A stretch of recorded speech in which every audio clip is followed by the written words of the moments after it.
Так сколько же на самом деле людей приняли участие в выборах ДНР? Я Виталий Сизов, и мы попробуем разобраться в этом. Мы будем анализировать только факты, чтобы избежать манипуляций. Моя задача не критиковать чьи-то политические взгляды. Кому-то может нравиться Петр Порошенко, кому-то Владимир Путин, кому-то может нравиться и ДНР. Наша цель не критика, наша цель установить факты. 11 ноября российская администрация на Донбассе, которая еще называется Донецкая Народная Республика, провела так называемые выборы. По информации этой организации, явка составила около 80%. Всего проголосовали 1 миллион 357 тысяч избирателей. Всего открыли 408 избирательных участков. Это гораздо меньше, чем раньше открывали на этой территории для организации выборов президента Украины в 2010 году, либо выборов в парламент 2012 года. Всего в этих комиссиях работали 6086 человек. От 5 до 18 на каждую избирательную комиссию.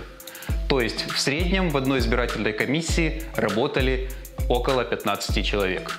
Зная информацию об общем количестве проголосовавших, нетрудно посчитать, что на одном избирательном участке в среднем проголосовали 3327 человек. Это по информации ДНР. Это очень большое количество избирателей для одного избирательного участка. Я изучал сайт Центральной избирательной комиссии Украины и смотрел данные о выборах в 2010-2012 годах для Донецкой области. И я с трудом находил избирательные комиссии, в которых голосовало больше 2000 избирателей. Избирательных участков, на которых бы проголосовало больше 3000 избирателей, я не нашел вообще. Так сколько на самом деле проголосовало людей? Известно, что ДНР заявила о том, что выборы проходили под контролем международных наблюдателей. Но в основном это обычные граждане стран Европейского Союза, которые не являются представителями специализированных организаций, мониторящими выборы. Поэтому доверять их выводам я не могу. Также в ДНР заявили о том, что на выборах присутствовали якобы российские наблюдатели. Но опять же, речь идет не об официальной делегации Российской Федерации, а о некоторых депутатах, которые просто посмотрели, как организован избирательный процесс, и Российская Федерация также не признала официально результаты этих выборов. Доверять мнению этих людей я не могу. Практика показывает, что такой высокой явки не было никогда. Никогда столько избирателей не голосовали на одном избирательном участке в Донецкой области. Даже в 2004 году, когда было жаркое противостояние между Виктором Януковичем и Виктором Ющенко. О чем это говорит? Это говорит о том, что я не могу доверять данным, опубликованным Центральной избирательной комиссией ДНР. Не могу я доверять и мнению тех людей, которые наблюдали за этими выборами, и их называли международными наблюдателями. В таких условиях я могу только предполагать, и это мое личное мнение.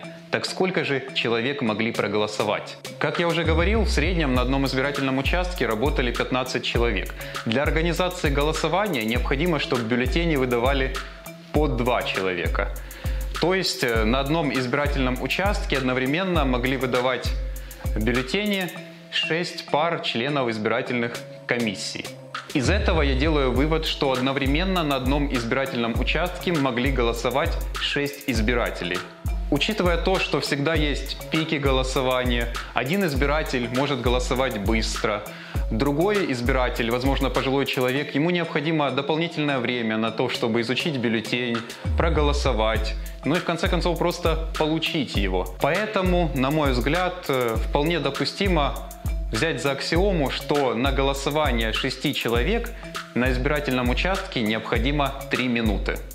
Исходя из этого, на так называемых выборах ДНР при такой организации избирательного процесса, как она была, реально проголосовать могли около 600 тысяч человек, но никак не более 1 миллиона, как об этом заявила Центральная избирательная комиссия ДНР. И это максимальная цифра. Мы не знаем, сколько людей пришли на выборы добровольно, а сколько пришли под давлением руководства своих организаций или учебных заведений. Далеко не на всех участках был такой аншлаг, как на тех, куда привозили так называемые иностранные делегации.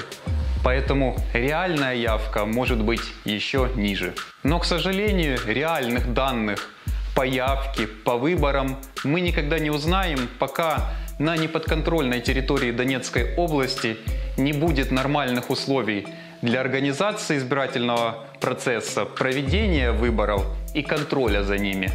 Пока там таких условий нет.